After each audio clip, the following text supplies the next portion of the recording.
siya'y inasal. Oh, di na naman alam ang gagawin.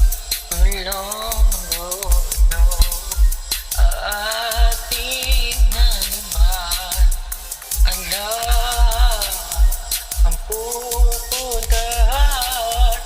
Pwede ba wag mo sana lituin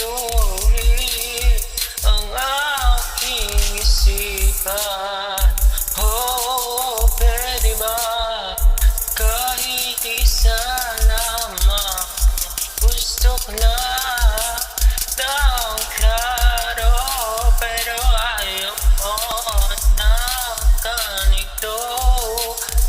Malinaw na usapan. Gusto mo kasi nagkukulokan. Oh, masakit mo sa